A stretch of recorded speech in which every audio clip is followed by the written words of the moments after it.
नमस्कार, मी दिनकर सुंदरकर. न्यूज 24 महाराष्ट्र या चॅनलच्या माध्यमातून आपण नेहमीच आगळ्या वेगळ्या व्यक्तिमत्वांच्या ज्या भूमिका असतात त्या भूमिका आपण जाणून घेण्याचा प्रयत्न करतो. आज आपल्या सोबत आहे प्रहारचे संजय भाऊ देशमुख.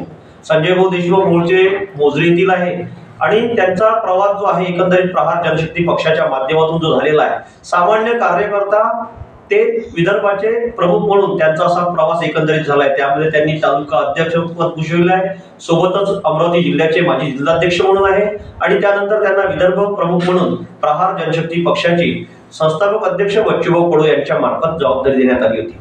आणि हे सर्व होत असताना सामान्य जनतेच्या प्रश्नांना वाचा फोडण्यासाठी संजय भाऊ देशमुख यांनी खूप प्रयत्न केले आहे आणि अनेकांना न्याय मिळवून देण्याचा सुद्धा त्यांचा एक मानस होता, तो त्यांनी पूर्ण केला आहे. आज आपल्या स्टुडिओमध्ये त्यांचं मनपूर्वक स्वागत. भाऊ नमस्कार. नमस्कार.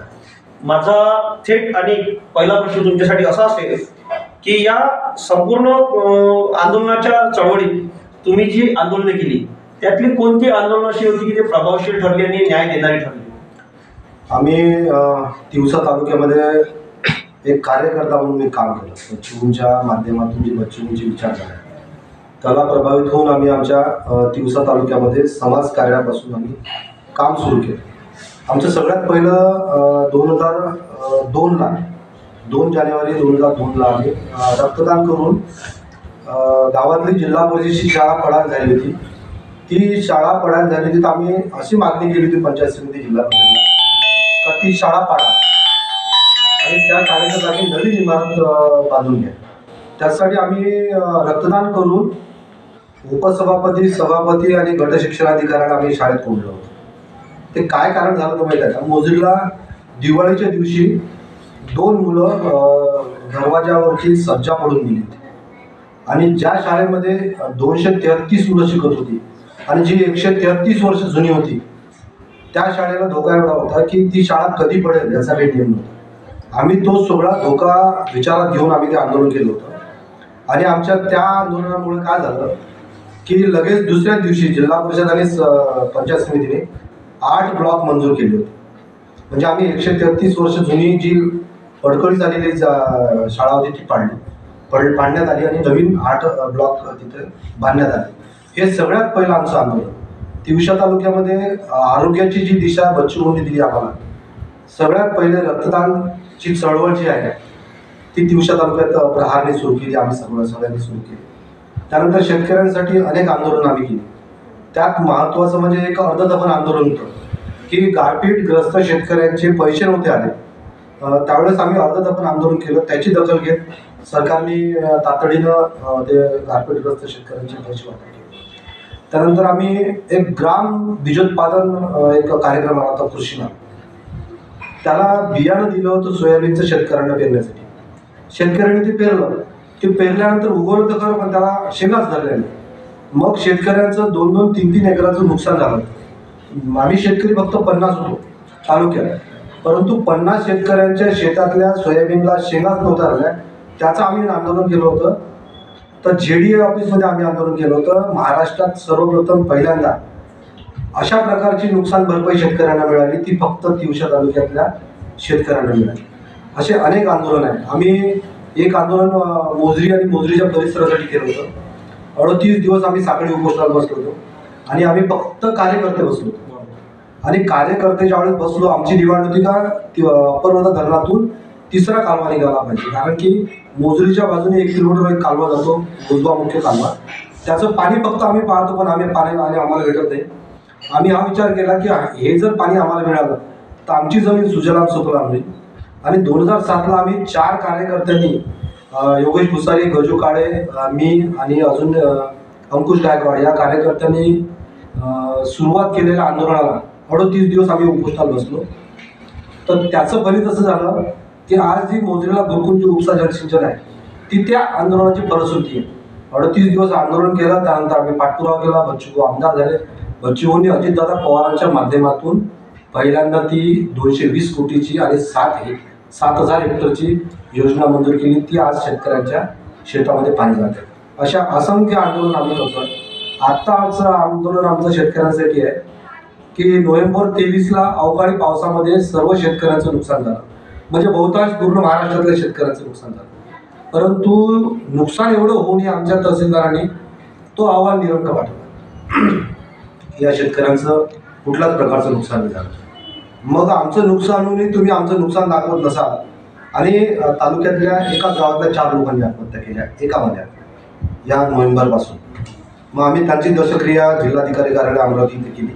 आत्ता आम्ही पुन्हा 23 तारखेला तिवसा तहसीलवर आम्ही नतमस्तक आंदोलन करतोय. नतमस्तक आंदोलन असं की तहसीलदार बाबा तुला मी नतमस्तक होतो, तू आमचा नुकसान भरपाईचा अहवाल पाठवला नाही, आता तरी सुधार. अशा प्रकारचे आंदोलनं अनेक आंदोलन केली. पटवाऱ्यांना आम्ही कधी कोंडलं काय, कधी ग्रामसेवकाला कोंडलं काय. एक वेळेस BSNLचं टॉवर आमचं कमी चालत होतं. BSNLचे अधिकारी आयडियावाल्याकडून पैसे घ्यायचे, BSNLची रेंज कमी करायची. मग BSNLच्या स्वदेशी सिम कार्डवाल्यांना ज्यावेळेस त्रास व्हायचा ते आपसुकच आयडियाचं सिम कार्ड घ्यायचं.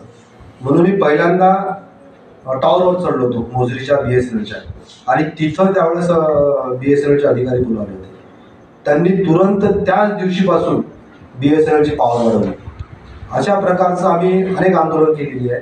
आणि या आंदोलन यासाठी केली का सर्वसामान्याला एक आधार पाहिजे, शेतकऱ्यांना आधार पाहिजे, शेतमजुराला आधार पाहिजे. रक्तदानाची चळवळ आम्ही चालू केली. आमची रुग्णवाहिका आमची दिवसा तालुक्यात आमच्याच फक्त चालतात. आणि रस्त्यावर कोणी पडलं असो तर त्याला नाव गाव पत्ता विचारत नाही, पहिले उचलण्याचं काम आम्ही कार्यकर्ते करतो आणि नंतर मग त्याचा उपचार करतो. आणि अशा प्रकारची एक चळवळ आम्ही दिवसा तालुक्यात निर्माण केली. जो निर्धास्त पडलेला कार्यकर्ता होता, तरुण होता, शेतकऱ्यांना कुठल्याच प्रकारची दिशा किंवा कुठल्याच प्रकारची साथ नसताना आमच्या मागं फक्त बच्चूंचं पाठबळ होतं. जातीचं नाही किंवा कोण्या पक्षाचं नाही किंवा कशाचं नाही, फक्त बच्चूंची विचारधारा आणि बच्चूंच्या एका हाकेवर आम्ही धावून जाणारे सगळे कार्यकर्ते, एक कार्यकर्त्याची फौज निर्माण केली आम्ही. चांगलं एक आंदोलनाच्या माध्यमातून तुम्ही हे सामाजिक क्षेत्रात अनेक लोकांना न्याय मिळवून देण्याचा प्रयत्न केला. सोबत तुम्ही जिल्हा परिषदचं प्रतिनिधित्व केलं आणि वहिनी साहेब यांनी पण केलं प्रतिनिधित्व.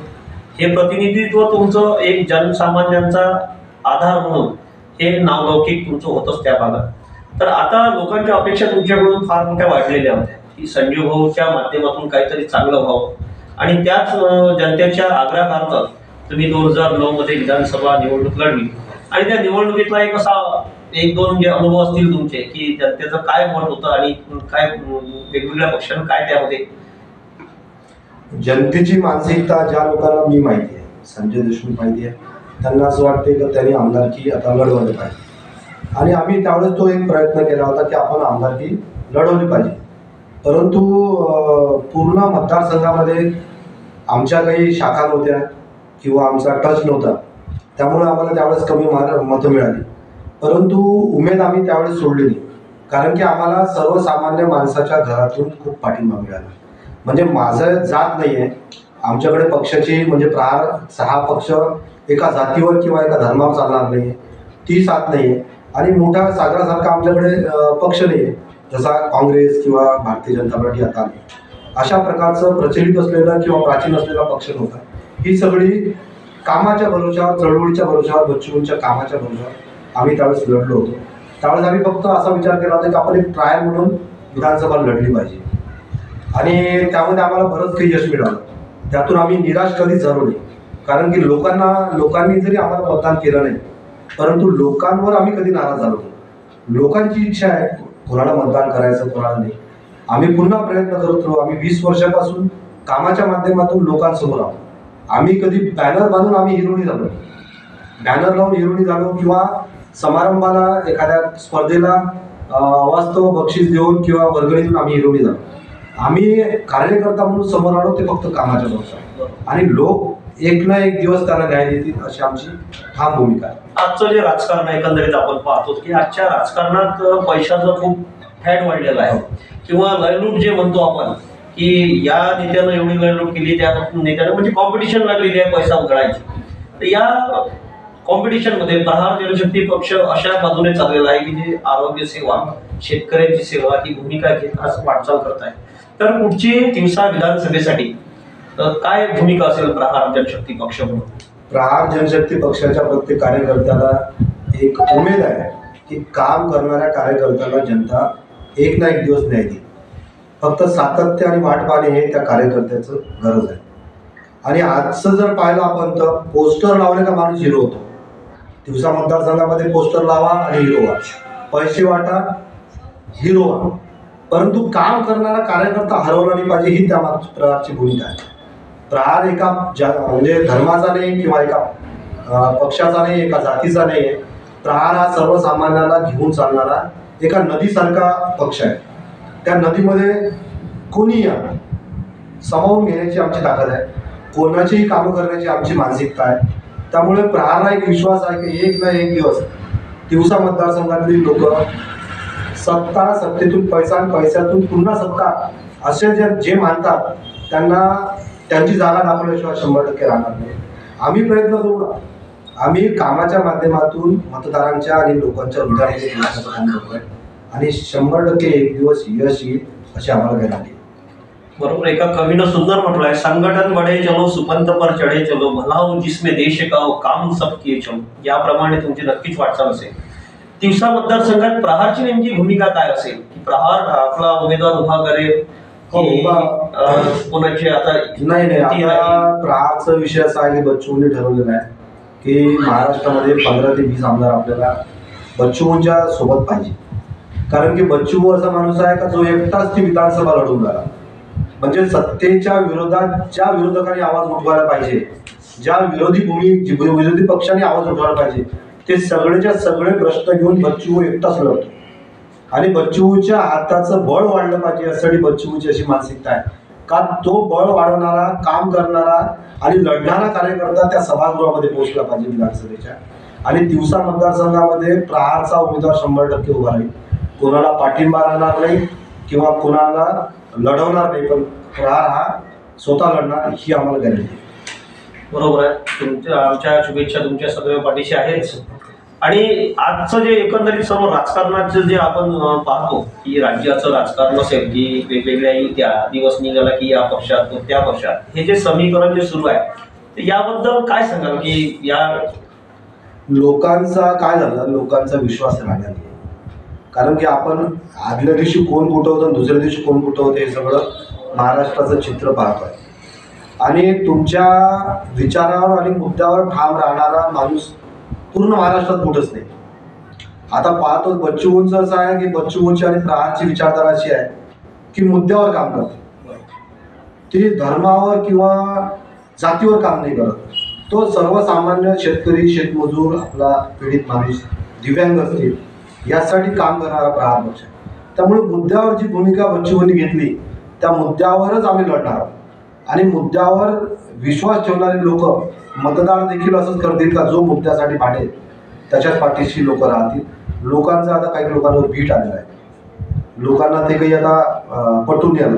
कारण की काय झालं माहिती आहे काय, 5 वर्षाआधी झालेला आमदार आपण पाहतो तर त्याची सोय नसते, पण 5 वर्षानंतर पाहतो त्याची संपत्ती एवढी वाढली का त्याच्या 7 पिढ्या जगतील एवढी संपत्ती करून ठेवली. हे लोकांना दिसते ना, लोक पाहत आहेत. आम्ही यावेळेस तर तोच नारा देणार आहे की ज्यांनी ज्यांनी जे पैसे कमावले राजकारणातून पहिले पैसे द्यायचे ना, बरोबर, पैसे उडा द्यायचे, त्याने त्याची जागा दाखवा, पैसे घ्या, मतदान जो तुमच्यासाठी लढणार आहे त्याला मतदान करा, असं आमचं नारा आहे. वा, या म्हणजे धनशक्ती विरुद्ध जनशक्ती असा प्रहार जनशक्ती पक्षाचा नारा असेल. आणि नक्कीच सामान्य जनतेला न्याय देणारी भूमिका संजय देशमुख यांच्या माध्यमातून हे एक चांगलं दालन प्रहार जनशक्ती पक्षानं सुरू केलेलं आहे. आणि पुढील वाटचालीस मी तुम्हाला शुभेच्छा देतो. ग्रेट बेटमध्ये संजय देशमुख सहभागी झाले म्हणून त्यांचे मनपूर्वक आभार. धन्यवाद.